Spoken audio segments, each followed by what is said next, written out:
Middle east में इस वक्त हालात एक बार फिर तनावपूर्ण हो चुके हैं। ईरान के बीच टकराव लगातार बढ़ रहा है, जो पूरी दुनिया के लिए चिंता का विषय बन चुका है। वहीं अमेरिकी राष्ट्रपति ट्रंप ने ईरान को एक बार फिर धमकी दी। ट्रंप ने ईरान को कड़ी चेतावनी देते हुए कहा कि अगर उसने बहुत जल्द डील नहीं की तो उसके पास कुछ नहीं बचेगा। ट्रंप ने सोशल मीडिया प्लेटफॉर्म पर पोस्ट कर लिखा कि ईरान के लिए घड़ी तेजी से चल रही है, उन्हें बहुत जल्द कड़ा कदम उठाना होगा। नहीं उठाया गया कोई कदम तो कुछ नहीं बचेगा। समय बेहद महत्वपूर्ण है। उनका ये बयान ऐसे वक्त में आया जब अमेरिका और ईरान के बीच परमाणु कार्यक्रम, प्रतिबंध और युद्ध मुआवजे को लेकर बातचीत फिर से अटक गई है। इस तनावपूर्ण स्थिति को देखते हुए पूरी दुनिया की नजरें ट्रंप पर टिकी है। अगर कूटनीतिक बातचीत तुरंत शुरू नहीं हुई तो ये से क्षेत्रीय संघर्ष एक बहुत बड़े वैश्विक संकट में तब्दील हो जाएगा।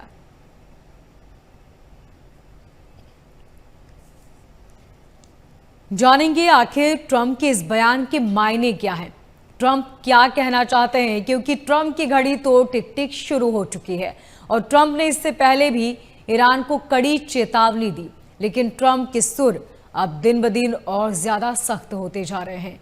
इससे पहले भी ट्रंप का एक बयान सामने आया था जिसमें उन्होंने साफ तौर पर कहा कि ये शांति तूफान से पहले की शांति है।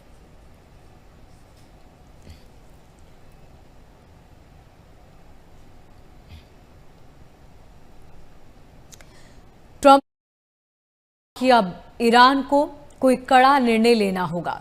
ईरान जितनी जल्दी डील कर ले उसके लिए उतना बेहतर, और ईरान ने जितनी देरी की उसके लिए उतना ही खतरनाक साबित हो सकता है और ईरान को भारी कीमत चुकानी पड़ सकती है। आखिर ट्रंप क्या कहना चाहते हैं? क्या ये जंग अब सिर्फ और सिर्फ आगे युद्ध पर ही खत्म होगी या बातचीत से कोई रास्ता निकलेगा? क्योंकि अब तक कई राउंड की वार्ता हो चुकी है लेकिन नतीजा जीरो निकला है। क्या अब होने वाली बातचीत में कोई रिजल्ट निकलेगा या फिर नहीं, ये देखना वाकई बहुत महत्वपूर्ण है। क्योंकि जिस तरीके से दोनों देश एक दूसरे पर कटाक्ष कर रहे हैं और संकेत दे रहे हैं, उसके बाद स्थिति बहुत भीषण हो सकती है। पूरे दुनिया में संकट खड़ा हो सकता है। तेल का संकट भी पूरी दुनिया में देखने को मिल सकता है। क्या वाकई ये होगा या फिर बातचीत से हल निकलेगा? क्योंकि फिलहाल बातचीत होती तो नजर नहीं आ रही, क्योंकि ट्रंप के तेवर दिन ब दिन और सख्त होते जा रहे हैं। तो वही ईरान भी पीछे हटने को तैयार नहीं। ईरान अपने बातों पर अड़ा हुआ है तो वहीं ट्रंप ने भी साफ तौर पर सख्ती दिखाई है। ज्यादा जानकारी के साथ हमारे साथ जुड़े हैं मेजर जनरल रिटायर्ड शमी जी, और साथ ही हमारे साथ जुड़े हैं डिफेंस एक्सपर्ट उमंग कोहली साहब। सबसे पहले शमी साहब, आप से ही सवाल की शुरुआत करेंगे। ट्रंप के तेवर तो बहुत सख्त हैं सर। ट्रंप ने कल भी कहा था कि तूफान से पहले की शांति है। क्या दुनिया भर में तेल का संकट गहराता नजर आ रहा है? बिल्कुल सही है। देखिए, हमें पहले तो यह समझना चाहिए कि ईरान का पावर स्ट्रक्चर किसके पास है। ईरान में आईआरजीसी है जो कि खोमेनी के को ही डायरेक्टली रिपोर्ट करता है, और इस समय खोमेनी कहां है, किस हालात में है, किसी को नहीं मालूम। एक ईरानियन आर्मी है और वो प्रेसिडेंट को रिपोर्ट करती है, लेकिन प्रेसिडेंट के पास उस टाइप की पावर है नहीं। अब आईआरजीसी के अंदर जो जनरल्स हैं, दे आर कट्टरपंथीज, और वो तब तक पावर में रह सकते हैं जब तक देश में अशांति बनी रहे। क्योंकि आज की डेट में जितना पिछले 2-2.5 महीने में इजराइल और यूएसए ने इनके ऊपर बमबारी करी है, वहां के हालात बहुत खराब हैं।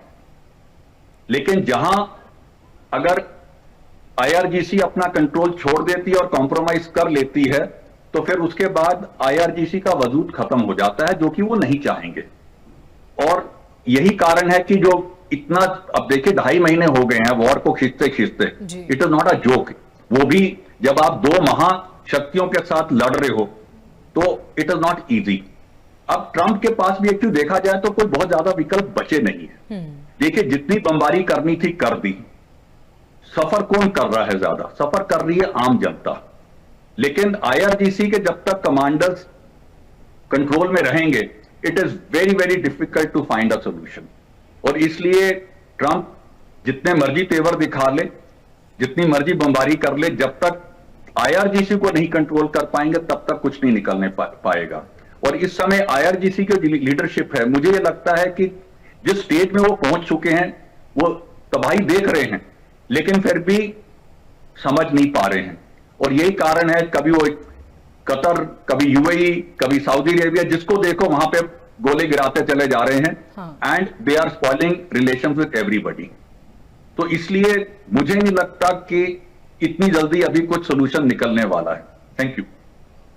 बिल्कुल ठीक कहा आपने, इतनी जल्दी सॉल्यूशन निकलता नजर नहीं आ रहा है। उमंग कोहली जी हमारे साथ जुड़े हुए हैं।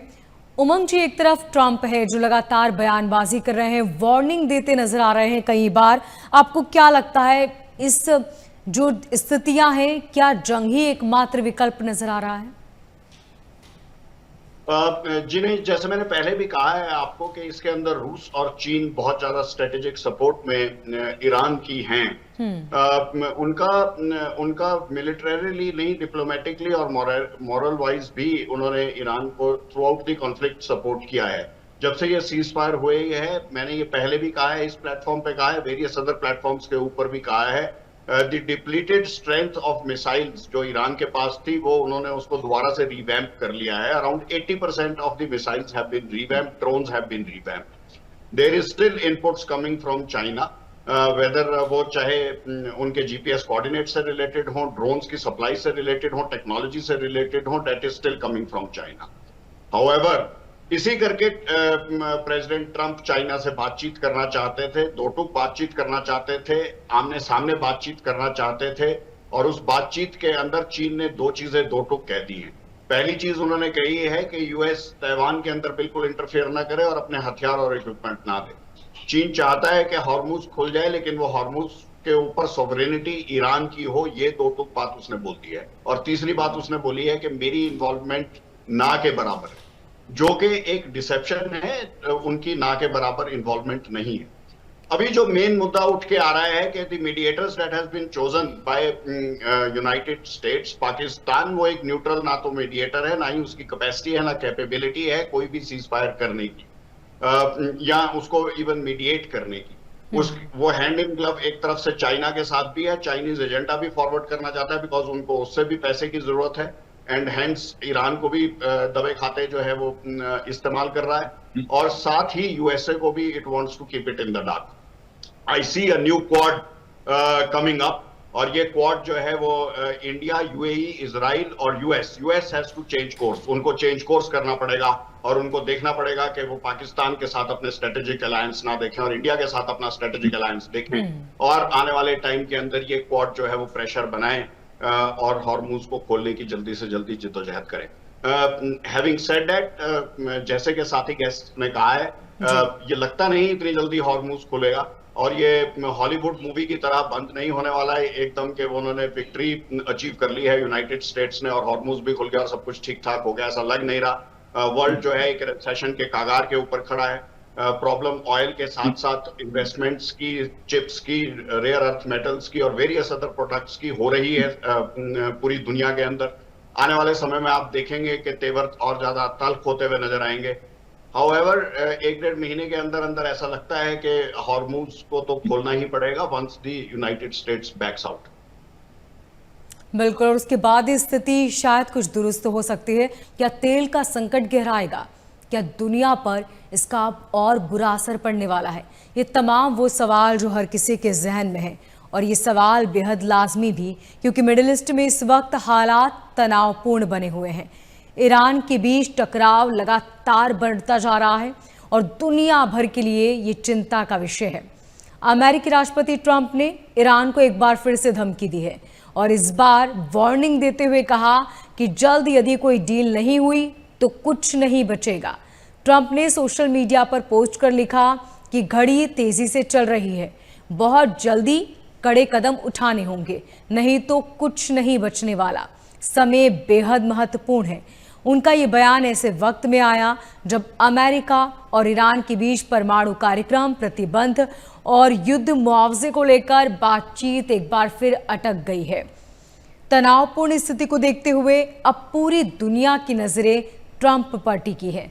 अगर कूटनीतिक बातचीत तुरंत शुरू नहीं हुई तो एक बार फिर क्षेत्रीय संकट गहरा सकता है और ये संकट वैश्विक संकट में तब्दील हो सकता है।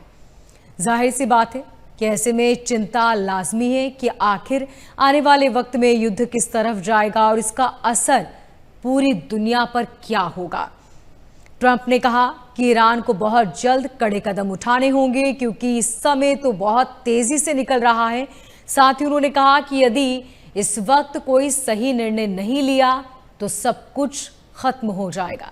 इससे पहले भी ट्रंप ईरान को कड़ी चेतावनी दे चुके हैं।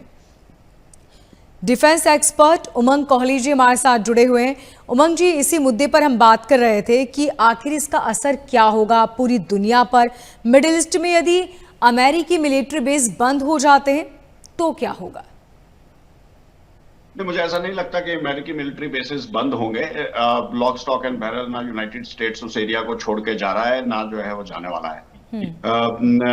उसके अंदर यूनाइटेड स्टेट्स की इन्वॉल्वमेंट पिछले कई सालों से रही है, दशकों से रही है। 2 गल्फ वॉर वो लड़ चुके हैं, gulf war 1 and gulf war 2।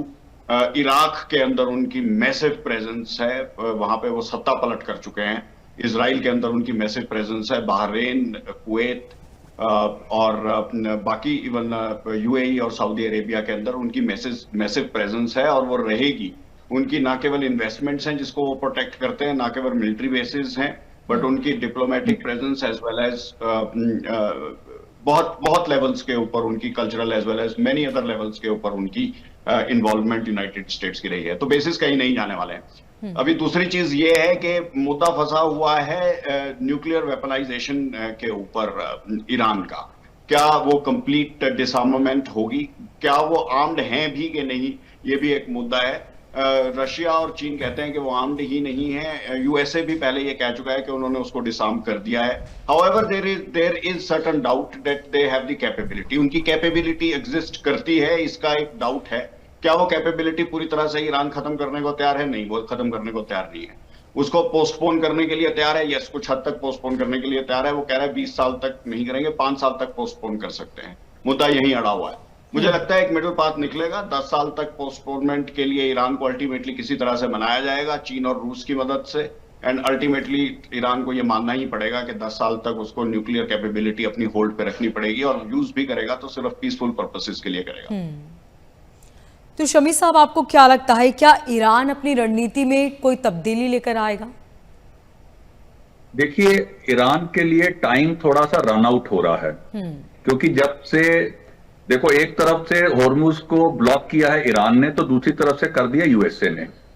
अब जो ऑयल जो ये ईरान पंप आउट कर रहा है, उसको रखने के लिए उसके पास स्पेस बड़ी लिमिटेड है। कुछ अभी रिपोर्ट्स आई थी कि खर्ग आइलैंड के उधर भी काफी ऑयल स्पिल हो रखा है, क्योंकि एक बार अगर इनके सारे जो भी रिजर्वायर हैं अगर वो भर जाते हैं और उसके बाद अगर ये ऑयल निकालते रहे या बंद करते हैं, निकालते रहे तो रखेंगे कहां, और अगर बंद कर देते हैं तो उससे वेल्स के ऊपर बहुत ज्यादा डैमेज हो जाता है और उसको दोबारा रिकूपरेट, मतलब उसको दोबारा रिवाइव करने में इनको अरबों डॉलर लग जाएंगे। तो यही एक विंडो है ईरान के पास। अब चीज ये है कि जैसे कि अभी उमंग जी ने थोड़ी देर पहले बोला था कि भाई इन्होंने इस सीज फायर के टाइम में रशिया चाइना से काफी हेल्प ली है। देखो, हमें रशियन एंगल को भी नहीं भूलना चाहिए। जब रशिया यूक्रेन के साथ युद्ध लड़ रहा था तो यूक्रेन को अमेरिका ने और ये नाटो कंट्रीज ने बहुत सपोर्ट किया था। अब रशिया ईरान को इसलिए भी सपोर्ट करेगा कि वो जितना अमेरिका अपना आर्म्स इक्विपमेंट ईरान में बर्बाद कर देगा, उतना कम आर्म्स उसके पास बचेंगे यूक्रेन को देने के लिए, रशिया से लड़ने के लिए। तो it is in the interest of Russia कि जितना ईरान जो है वो यूएसए को उलझा के रखेगा, उतना उसके हित में है। बट यह है कि आफ्टर ऑल मार खाने की एक क्षमता होती है, एक फेस सेविंग, जैसे कि अभी उमंग जी बोल रहे थे, फेस सेविंग की रिक्वायरमेंट है।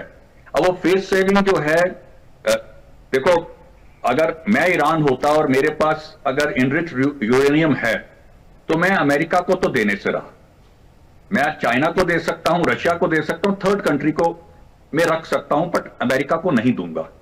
तो कहीं ना कहीं ये भी एक चीज आएगी क्विड प्रो क्विड में कि ठीक है, आप 20 साल तक अपना न्यूक्लियर प्रोग्राम को अगर अबैंडन नहीं करते, 10 या 15 साल के लिए कर लो, इन ल्यू जो आपके पास जितना एनरिच यूरेनियम वो आप हमें नहीं देते, चलो रशिया को दे दो या किसी और थर्ड या फोर्थ कंट्री को दे दो।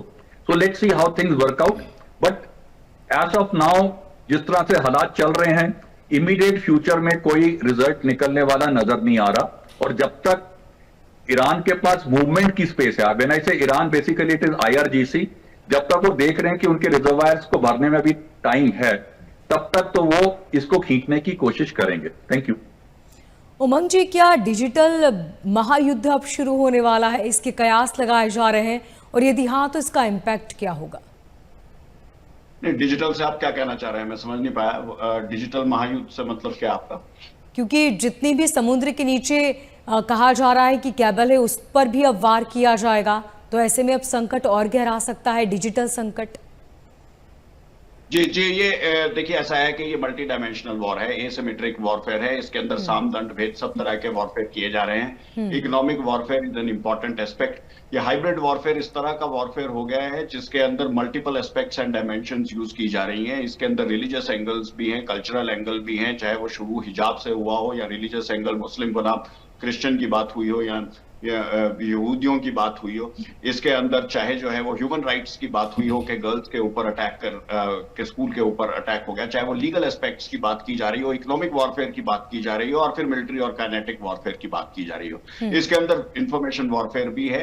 ये एक हाइब्रिड वॉरफेयर, एसिमेट्रिक वॉरफेयर है जिसके अंदर various kinds of warfare at various levels use किया जा रहा है। ये किस एक्सटेंट तक जाएगा, क्या इसके अंदर डिसैलिनेशन पॉइंट्स प्लांट्स को भी अटैक किया जाएगा, इंफ्रास्ट्रक्चर को अटैक किया जाएगा, रिफाइनरीज को अटैक किया जाएगा, केबल्स को अटैक किया जाएगा, एरोप्लेन्स को अटैक किया जाएगा, सिविलियन अदर इंफ्रास्ट्रक्चर पोर्ट्स को अटैक किया जाएगा, ये देखने वाली बात है। आई होप इस तरह की एस्केलेशन जो सिविलियन इंफ्रास्ट्रक्चर को, सिविलियन माइट को, इकोनॉमिक माइट को and day to day activity को in the entire Gulf and in the world effect करती है, आई होप ऐसा ना हो, क्योंकि ये पूरी ह्यूमैनिटी के लिए कैटास्ट्रॉफिक होगा। जब डिजिटल एसेट्स जो है अंडरग्राउंड अफेक्ट होते हैं, उससे पूरी की पूरी प्रोग्रेस ह्यूमन मैनकाइंड की रुकती है। एआई के अंदर जो आज की डेट में इन्वेस्टमेंट हो रही है वो पूरी की पूरी इंटरनेट के थ्रू डिपेंडेंट है, एनर्जी के ऊपर डिपेंडेंट है, as well as dependent on data centres है।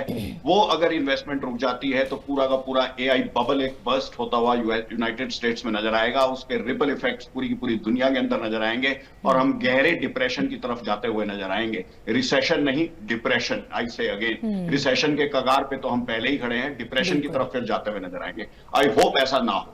तो जो ये आप डिजिटल वॉर की बात कर रहे हैं, इसके डिजास्टरस इंपैक्ट्स होंगे and I hope the world doesn't go that line. Shami साहब, जब ये युद्ध शुरू हुआ था उस वक्त हम सिर्फ कयास लगा रहे थे कि शायद स्थिति भयावह हो सकती है, लेकिन अब जो स्थितियां हम देख रहे हैं, मुझे लगता है कि हमने जो सोचा था उससे कहीं ज्यादा इसका घातक असर पड़ने वाला है।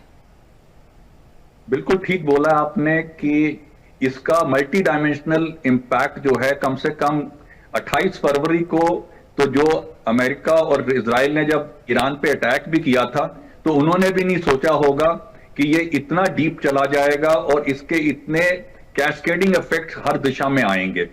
देखिए, यूएसए ने वेनेजुला में 24 घंटे भी नहीं लगाए और वहां पे रिजीम चेंज कर दिया। उनको लगा ये गोल्डन अपॉर्चुनिटी है, अगर टॉप लीडरशिप एलिमिनेट हो जाएगी तो Iran will crumble like a cookie.